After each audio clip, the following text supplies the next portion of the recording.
des classes économiques qu'on appelle le Génocoste, le chef de l'État et la distinguée première dame qui se sont investis d'ailleurs pour rendre un hommage à nos morts et pour dire qu'ils ne seront jamais seuls, le président de la République et la distinguée première dame qui font leur entrée ici sur ce site mémorial de Kinshasa.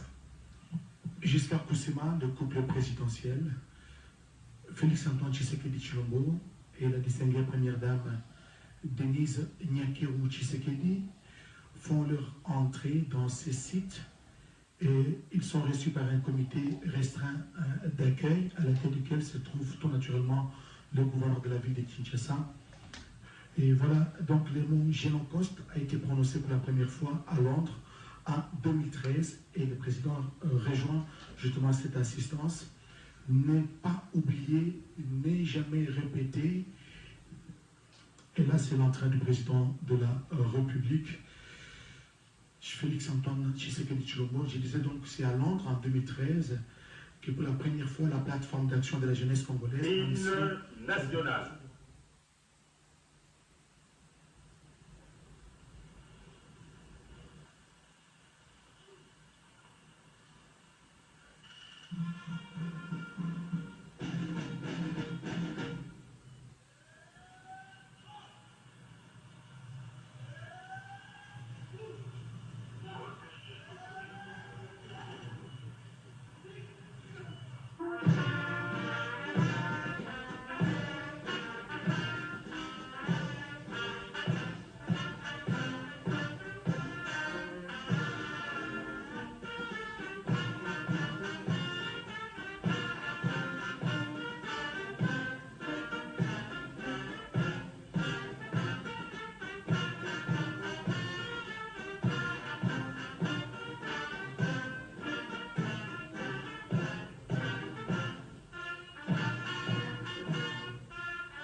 Nous vous prions de vous asseoir, s'il vous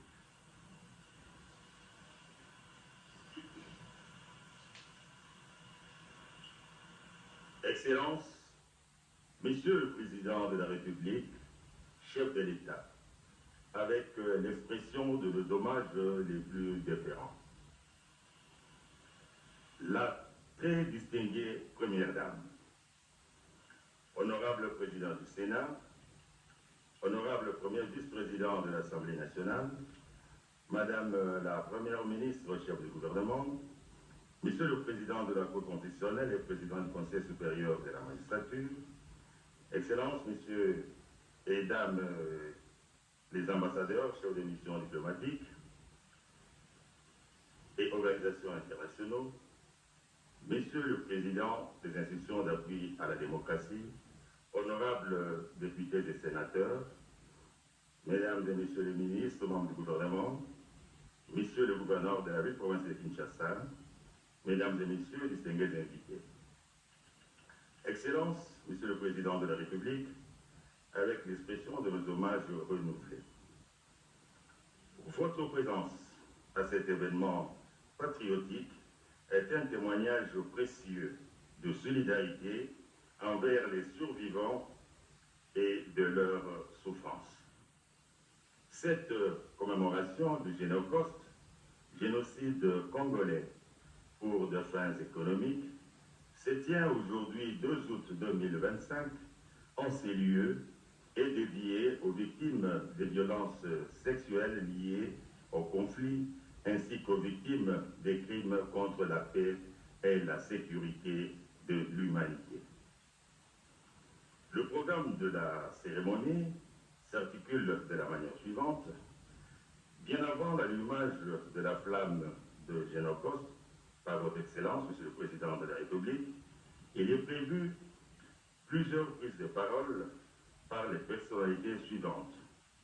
Le mot du directeur général de FONAREV, le mot du coordonnateur exécutif de SIA-FAR, des témoignages des victimes, l'allocution de Madame la ministre des Droits humains et votre discours de circonstance. Excellence, Monsieur le Président de la République. Enfin interviendra l'allumage de la flamme Génocoste, accompagné d'une minute de silence et de la visite du mémorial. Avec votre autorisation, Excellence, Monsieur le Président de la République, nous laissons la parole à M. Henri-Désiré Nzouzi, producteur de JT diplomatique, pour la cérémonie. Merci.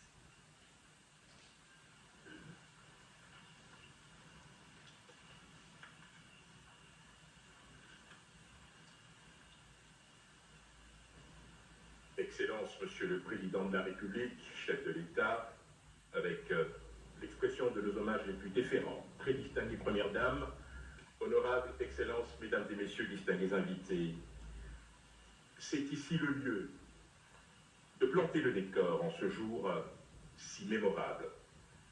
En ce deuxième jour du mois d'août de l'an de grâce 2025, nous nous inclinons pour honorer la mémoire des innombrables victimes du Génocoste, un chapitre sombre, trop souvent minimisé, voire souvent occulté, de l'histoire contemporaine récente.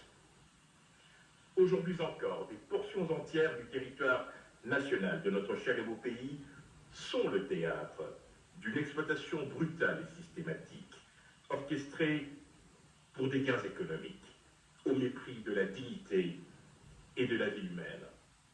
Des millions de Congolais ont péri, victimes de la cruauté, de la cupidité et de l'indifférence du monde.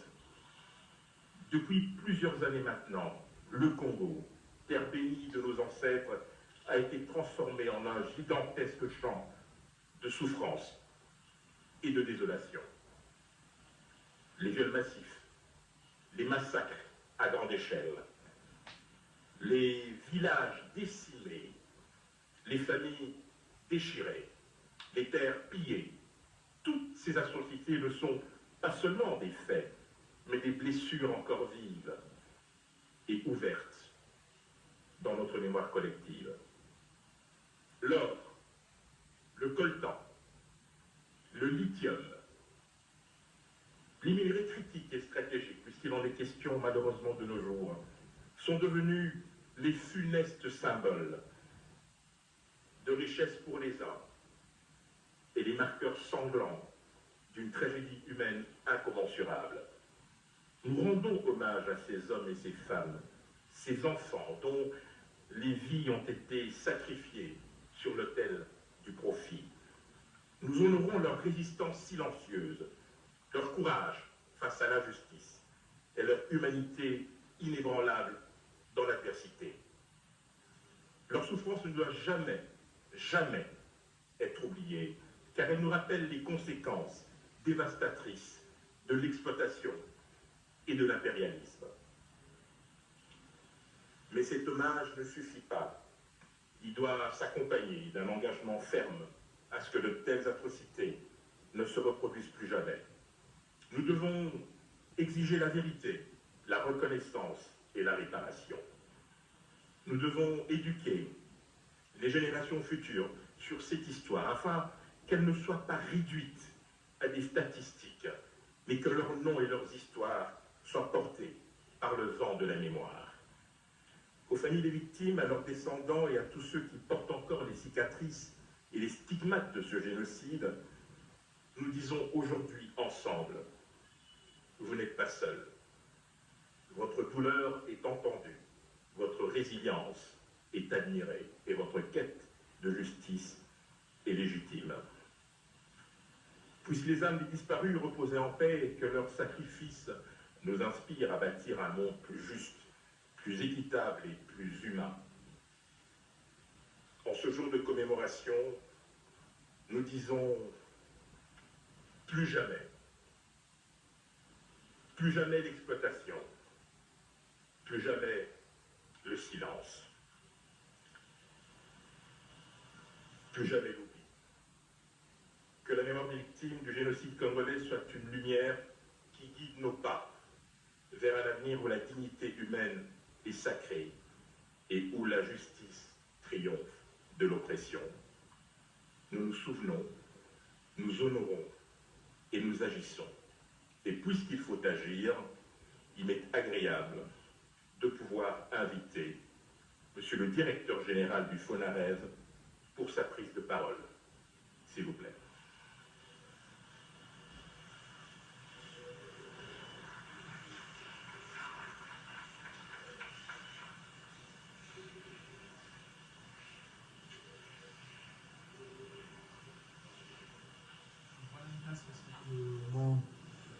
La série de prises de parole, après celle du MC, avec son mot introductif. Excellence, Monsieur le Président de la République, chef de l'État, avec l'expression de mes hommages les plus déférents. Honorable Président de l'Assemblée nationale ici représenté, Honorable Président du Sénat, Excellence, Madame la Première ministre, chef du gouvernement, Monsieur le Président du Conseil supérieur de la magistrature, distinguée Première Dame, honorables députés et sénateurs, Excellences, Mesdames et Messieurs les membres du gouvernement, Monsieur le directeur de cabinet du Président de la République et Président du comité de pilotage de la SIAVA, Monsieur le coordonnateur exécutif de la SIAVA, Monsieur le Président du Conseil d'administration du FONAREV, Mesdames et Messieurs les victimes, distingués invités en vos titres et qualités respectifs, toutes commodités protocolaires respectées. En ce 2 août 2025, la République démocratique du Congo s'arrête pour se souvenir, pour honorer ses morts, pour écouter ses survivants, pour refuser l'oubli, pour faire vivre la mémoire, rendre justice aux douleurs et transformer le deuil en un espoir collectif. Aujourd'hui, nous commémorons le Génocoste, ce génocide perpétré pour des intérêts économiques dont les plaies béantes restent plus de 30 ans après. Instituée par la loi numéro 22/065 du 26 décembre 2022, cette journée n'est pas une simple commémoration. Elle est un acte de vérité, une exigence morale, une réponse de la nation à l'indicible, une interpellation des consciences, un appel à la mémoire partagée et à la justice attendue. Ce jour, la République ne se contente pas que de se souvenir. Elle s'engage, elle écoute les silences lourds des survivants, éclaire les zones d'ombre dans l'histoire et refuse que le passé soit enseveli sous l'oubli. Le Génocoste ne doit pas seulement être reconnu, il doit être compris, enseigné et réparé. Le Génocoste, c'est la somme des douleurs éclatées sur l'immense corps de la République. C'est Kassika, avec ses femmes éventrées, ses prêtres tués dans leur sacristie, un sanctuaire profané. C'est Makobola, endeuillé le dernier jour de l'an 1998, 500 âmes fauchées au seuil de nouvelle année. C'est Kisangani, ville martyre d'un affrontement fratricide entre deux armées étrangères, où plus de 1000 civils furent sacrifiés sur l'autel des intérêts économiques et géostratégiques. C'est Béni, où la machette devint le langage des terreurs. C'est le Grand Kassai, meurtri par le conflit comme Inatsapu, théâtre d'une tragédie humaine, aux milliers de morts passés trop vite sous silence. C'est le Grand Bandundu, avec des milliers de victimes exposées à la violence du phénomène Mobutu. Le Génocoste, c'est ce cri que le temps n'a pas étouffé. C'est l'histoire que l'on refuse de bâillonner. Une mémoire insurgée contre l'impunité, une exigence de justice portée par tout un peuple. C'est aussi toutes ces femmes violées, mutilées, brûlés, dont les corps portent les stigmates de la barbarie, dont les silences hurlent encore. Ce sont tous ces enfants devenus orphelins, leur rire volé, leur avenir fracturé, qui grandissent avec le poids d'un passé qu'ils n'ont pas choisi. Ce sont ces villages silencieux, vidés de leur âme, que la violence a transformés en cimetières anonymes. Le Génocauste, c'est cette tragédie plurielle. Des chiffres qui ne diront jamais la souffrance, des noms que l'histoire oublie trop vite. C'est une mémoire blessée, une plaie nationale qui ne peut guérir sans vérité, sans reconnaissance, sans justice. Le Génocauste, c'est le démantèlement brutal des liens qui nous unissent. Famille, langue, culture et mémoire. C'est la volonté froide de nous disperser, de déraciner nos peuples, de fracturer ce qui fait notre humanité collective. Ces atrocités ne relèvent pas seulement de la violence physique, elles visent notre essence, notre droit d'exister en tant que communauté souveraine et digne. C'est l'identité qui s'efface sous les cris, les richesses confisquées dans le sang, les terres vidées de leurs gardiens pour que d'autres s'en emparent sans légitimité. C'est l'histoire qui bégaye sous le poids du pillage, une tragédie qui se perpétue dans le silence, trop souvent complice de ceux qui savent mais ne parlent pas. Le Génocauste, ce n'est pas qu'un chapitre passé, c'est une tragédie en cours.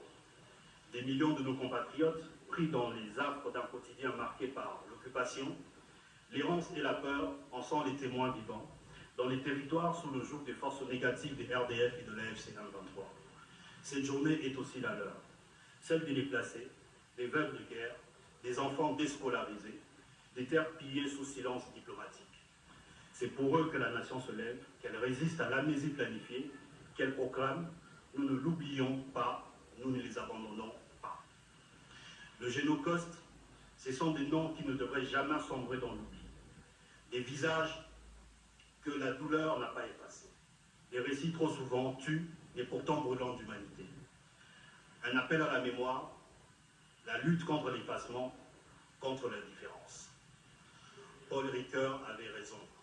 Se souvenir, c'est déjà résister. C'est refuser l'effacement programmé. C'est redonner à ces voix étouffées la puissance de bousculer nos silences, de réveiller nos consciences.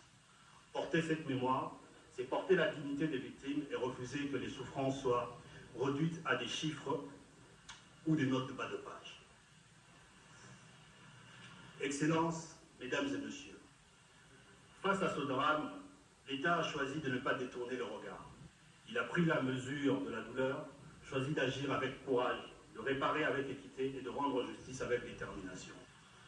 Le FONAREV, Fonds national de réparation des victimes de violences sexuelles et des victimes de crimes contre la paix et la sécurité de l'humanité, est né de cette volonté inébranlable, celle de reconnaître, de réparer et de faire justice. En l'espace de 2 ans d'existence, il s'est imposé comme le cœur battant de la politique publique de réparation. Ses missions sont aussi claires qu'essentielles. Identifier les victimes avec rigueur et sensibilité. Faciliter leur accès au droit et à la justice. Et enfin, allouer, avec équité et dignité, les réparations qui leur sont dues. Depuis son opérationnalisation, le FONAREV a pleinement démontré la rigueur, la détermination et la constance dans son engagement dans l'accomplissement de sa mission d'identification. En dépit d'un contexte sécuritaire complexe et des défis logistiques majeurs, il a su produire des résultats qui traduisent concrètement l'impact de son action sur terrain. 1555 incidents documentés et certifiés dans 11 provinces, témoignant d'un travail minutieux de collecte et de vérification des faits. 139 camps de déplacés répertoriés autour des villes de Goma, Beni, Bunia, accueillant plus de 2 millions de déplacés en 2024.